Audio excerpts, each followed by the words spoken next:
Hello, welcome student to Tech News. Myself Ajit Kumar. Today we'll concentrate on a particular query that is being asked by many students actually regarding the bifocal subjects, right? IT subjects, CS subjects, whether it will create any impact on our degree courses, right? After 12th in engineering degree, will it be create any issue or any subjects you can say shortfall in concept wise or in marks scoring wise और इन criteria wise right तो बहुत सारा ऐसा questions है और ये तो है फिर बाद में स्टूडेंट्स का ये भी क्वेश्चंस है कि प्लेसमेंट में कुछ दिक्कत होता है क्या फिर राइट अगर मैंने सीएस ले लिया तो मुझे प्लेसमेंट के टाइम पे अगर मैं किसी मैकेनिकल इंजीनियरिंग करते थ्रू तो उधर सीएस क्यों लिया था आपने 12th में ये पूछेगा क्या ऐसा कुछ नहीं है ठीक है ये सब मैं आगे बताऊंगा आपको विस्तार से ठीक है तो इसी के बारे में आगे जाके बात करेंगे पर उससे पहले जैसे कि बहुत सारे students are very much concern for appearing their engineering entrance exams. So for you guys, I bought you a product launch that being done from here will come over here, right? Yes. That being bought by Careers 360. Okay, आपने नाम सुना होगा शायद Careers 360 का ठीक है तो जो भी आपके एग्जाम्स है इंजीनियरिंग के एंट्रेंस एग्जाम जैसे कि बिट सेट हो गया एमईटी हो गया एट्रिपल हो गया एमएसटी सीटी हो गया जो भी है आपके एग्जाम्स राइट यहाँ पे जैसे कि बहुत सारे 8 कुछ लिस्टिंग है यहाँ पे ठीक है तो ये सब एंट्रेंस एग्जाम देने के लिए जो आपको प्रिपरेशन के लिए जो ई लर्निंग जो भी आपको किट लगेगा मतलब जैसे कि जो भी अनलिमिटेड मॉक टेस्ट हो गया पर्टिकुलर एग्जाम्स के लिए चैप्टर वाइज हो गया ठीक है फिजिक्स केमिस्ट्री जो भी मतलब सब्जेक्ट्स है आपको ठीक है तो उसमें आपको ये प्रोडक्ट जो है आपको हेल्पफुल हो सकता है ठीक है सो बेसिकली कैसा है कि अभी ये प्रोडक्ट लेने के लिए आपको क्या करना पड़ेगा बेसिकली यहाँ पे एक मैं लिंक दे दूंगा डिस्क्रिप्शन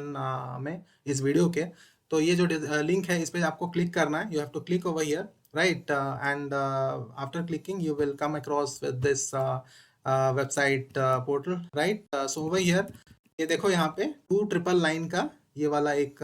मतलब प्रेप कॉम्बो कोर्स है यहाँ पे ठीक है मतलब अनलिमिटेड मॉक टेस्ट का तो you can go over here and click buy now right buy now फिर उसके बाद see over here you can click buy now over here then basically कैसा है ये प्रोडक्ट है 2999 का बराबर जैसे ही आप अगर जैसे कि डिटेल्स वगैरह भरते हो मतलब बाय नाउ करके तो उसमें ये आपको इधर पूछेगा राइट कूपन कोड एंटर करने तो आप क्या करो नियोजन 10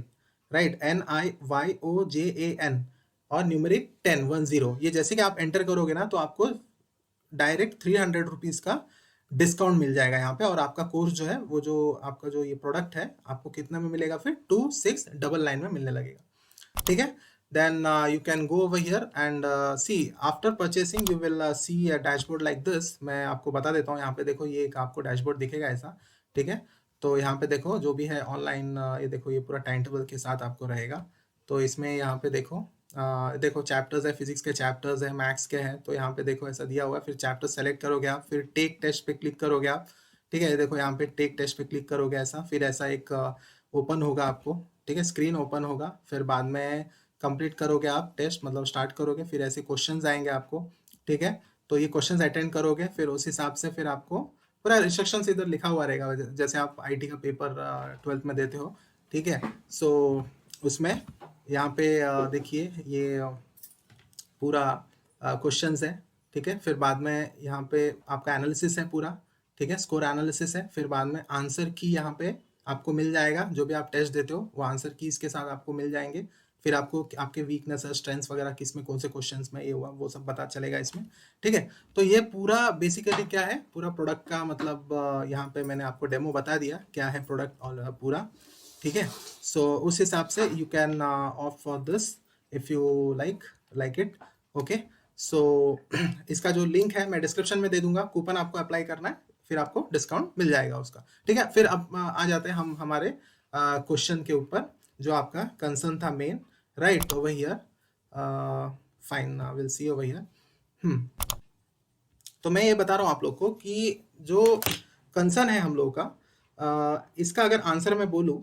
तो इसमें कुछ फ़र्क नहीं पड़ने वाला आप लोगों को, ठीक है? और आईटी सब्जेक्ट हो गया या कंप्यूटर साइंस हो गया, ठीक है? ये सब्जेक्ट्स का आपको ऐसा कुछ कंपल्सरी नहीं है कि आप ये वाला लो और आपको मतलब बीटेक इसमें या फिर बीटेक कंप्यूटर साइंस इंजीनियरिंग हो गया या फिर इलेक्ट्रॉनिक्स मैंने अगर लिया है, तो मैं सीएस में नहीं जा सकता या फिर इलेक्ट्रॉनिक्स में ही चाहिए मुझे, अगर मुझे जाना है इलेक्ट्रॉनिक्स इंजीनियरिंग में, ऐसा कुछ नहीं है, ठीक है? मतलब डिग्री में आपको अगर इलेक्ट्रॉनिक्स इंजीनियरिंग में एडमिशन चाहिए, तो इधर मेरे को इलेक्ट्रॉनिक्स लेना पड़ेगा, ऐसा कुछ नहीं है, ठीक है? बस इधर क्या है, अगर लोगे तो आपका बेनिफिट हो जाएगा कि आप एक प्रैक्टिस या बेसिक एक आप गो थ्रू कर लोगे, फिर वो डिग्री में आपको उधर काम में आएगा, ठीक है? मतलब जो भी कॉन्सेप्ट्स यहाँ पे गेट्स वगैरह का पढ़े रहोगे, वो वहाँ पे काम में आएगा। वैसे ही कंप्यूटर्स का प्रोग्रामिंग जैसा सीएस में पार्ट 1 में प्रोग्रामिंग है, थोड़ा सा ऑपरेटिंग सिस्टम का है, ठीक है? हार्डवेयर टाइप है।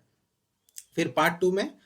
थोड़ा नेटवर्किंग रिलेटेड है और असेंबली लैंग्वेजेस है, माइक्रो प्रोसेसर्स है, ठीक है? तो यही चीज़ अगर आप कंप्यूटर साइंस लेते हो, उधर मदद मिलने वाला है आप लोग को, और ऐसा कुछ कंपल्सरी नहीं होने वाला है कि कंप्यूटर साइंस नहीं लिया था आपने तो अभी आपको कंप्यूटर साइंस इंजीनियरिंग में नहीं मिलेगा। सिर्फ ये क्या है, यहाँ पे बाइफोकल सब्जेक्ट जो है आपको फैसिलिटी दिया गया है अच्छा मार्क्स स्कोर करने के लिए, ठीक है? सो ये आप लोग ध्यान में रखो और दिमाग से निकाल दो कि कंपल्सरी सब्जेक्ट्स ऐसा बाइफोकल में या सीएस और आईटी अगर हमने लिया है तो वहाँ पे भी सी एस आई टी में ही लेना चाहिए, या फिर वहाँ पे हम लोग को अगर यहाँ पे ट्वेल्थ में अगर क्लास 11 12 में अगर सी एस आई टी नहीं लिया रहेगा तो हमको कंप्यूटर साइंस और आई टी में वहाँ पे मतलब डिग्री में नहीं मिलेगा चांस करके, या प्लेसमेंट्स में प्रॉब्लम क्रिएट करेगा, ऐसा कुछ नहीं है, ठीक है? सो आई गेस मैं पूरा आपको क्लियर कर दिया। और आईटी का भी जो है, आईटी सब्जेक्ट में कैसा है, वो 100 मार्क्स का आ जाता है, ठीक है? तो आईटी में कैसा होता है कि सिर्फ आईटी सब्जेक्ट में क्या सिर्फ एचटीएमएल जावास्क्रिप्ट वगैरह आता है, तो वो और भी इजी पड़ जाता है बच्चों को, तो वो ऑप्ट करते हैं बेसिकली, क्योंकि स्कोरिंग सब्जेक्ट है इसके लिए। तो इसका कुछ ऐसा लेना देना नहीं है कि उधर भी वही चाहिए करके डिग्री में, ठीक है? और सीएस में कैसा है, जैसे मैंने बताया 50-50 मार्क्स का रहता है, 50 मार्क्स थियरी, 50 मार्क्स प्रैक्टिकल रहता है, ठीक है? 50 मार्क्स आपका क्या बोलते हैं उसको, फिर से पार्ट 2 का 50 मार्क्स का थियरी, 50 मार्क्स का प्रैक्टिकल। इलेक्ट्रॉनिक्स में भी वैसे ही सेम 50-50 ऐसा, पार्ट 1 पार्ट 2 पार्ट 1 पार्ट 2 फिर से थियरी प्रैक्टिकल ऐसा करके, ठीक है?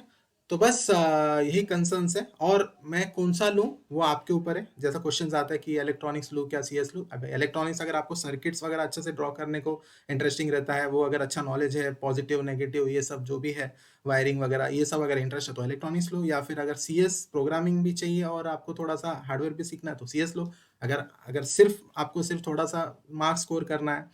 ये एचटीएमएल से काम चल जाता है, थोड़ा सा सीख लिया एचटीएमएल, थोड़ा सा जावास्क्रिप्ट सीख लिया, क्योंकि यू आर साइंस स्टूडेंट तो जावास्क्रिप्ट में ये कर रहा हूँ, ठीक है? सो और इंजीनियरिंग का रिलेटेड है वीडियो, तो इंजीनियरिंग का साइंस के ऊपर ही आता है, ठीक है? तो उस हिसाब से मैं बता रहा हूँ आप लोग को। तो आईटी में क्या है, सिर्फ एचटीएमएल थोड़ा पढ़ लिया और थोड़ा सा जावास्क्रिप्ट कर लिया, थोड़ा सा एसईओ टाइप कर लिया, सर्चिंग वाला, क्रॉलिंग वाला, बस हो गया फिर आईटी आपका, ठीक है? तो यही फर्क है सीएस आईटी और जो भी है, और basically no impact on that, ये फाइनल आंसर है, किधर, डिग्री में या प्लेसमेंट्स में, ठीक है students? I guess I have answered your query, right? So if you have any other query, then definitely comment below the comment section of this video, and please like the video if you like it, and definitely subscribe the channel and share this video to your friends, students, colleagues, and whatever it is. And till then, we'll come with next videos for with next chapters or with next concepts of your class 11 12. Till then, thank you, have a good day, see ya.